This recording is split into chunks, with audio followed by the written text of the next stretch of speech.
सीता स्वयंवर। सुबह उठते ही सब लोग मिथिला की ओर चलने लगे।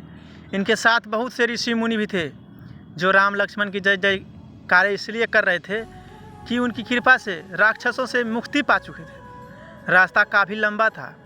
पद यात्रा हुआ भी राजकुमारों के लिए देखने में बहुत सब कुछ कठिन सा लगता था, किंतु विश्वामित्र जी हर बात जानते थे।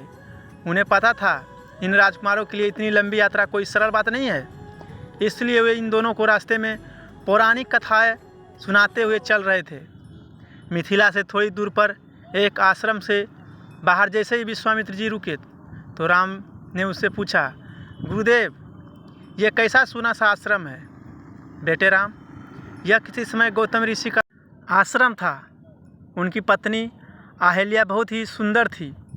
एक बार देवराज इंद्र का मन अहिल्या पर आ गया, तो जैसे ही गौतम जी सुबह स्नान करने गए, उनके पीछे से गौतम का ही भेष धारण कर इंद्र उस आश्रम में घुसे और उन्होंने अहिल्या की पवित्रता को भंग कर दिया।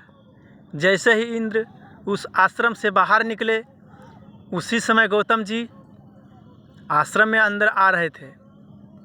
उन्होंने इंद्र को इस हालत में देखा तो उन्हें संदेह हुआ। फिर अंदर आकर अहिल्या की हालत को देखा तो सब कुछ समझने में देरी नहीं लगी। क्रोध से भरे गौतम जी ने अहिल्या को श्राप देकर पत्थर बना दिया। तब से आज तक वह पत्थर की मूर्ति बनी तुम्हारी प्रतीक्षा कर रही है, राम राम कर रही है, क्योंकि उसे यह वर मिला था कि श्री राम ही आकर तुम्हारा कल्याण करेंगे। श्री राम ने आगे चलकर पत्थर की अहिल्या को पांव से ठोकर किए। उसी समय अहिल्या राम राम करती उठकर बैठ गई। वह पहले से भी अधिक सुंदर हो गई थी। उसी समय गौतम जी भी आ गए। उन्होंने अपनी पत्नी को हृदय से लगाकर अपनी भूल का पश्चाताप किया। दोनों पति पत्नी एक बार फिर से श्री राम का धन्यवाद करने लगे। उधर राजा जनक को महर्षि विश्वामित्र के आने का सूचना मिली तो वे दूसरे साधु मुनियों को लेकर उनके स्वागत के लिए शहर से बाहर आए।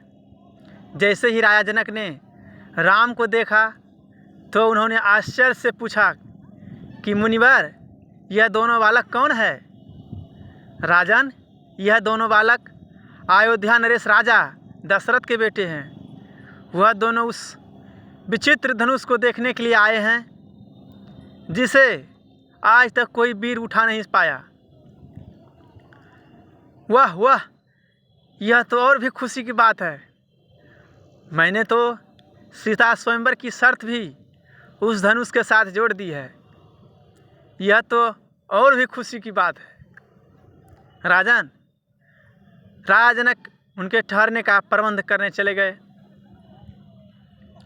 स्वयंवर दूसरे दिन सुबह ही विश्वामित्र जी राम और लक्ष्मण को लेकर जनक की सभा में पहुँचे। वहाँ पर सीता स्वयंवर की सारी तैयारियां हो चुकी थी। सब राजा लोग उसे बहुत पुराने बड़े धनुष को उठाने के लिए जाते हैं, किंतु ये बेचारे उस धनुष से नहीं उठा पाते और लज्जित होकर वापस धनुष अपने स्थान से हिलता भी नहीं। राजा जनक यह हालत देखकर बहुत उदास हुए और निराश होकर कहने लगे, आज के वीरों को यह क्या हो गया है जो एक धनुष को उठा नहीं सकते? क्या इस पृथ्वी पर से सारे वीर उठ गए हैं अथवा शक्तिहीन हो गए हैं?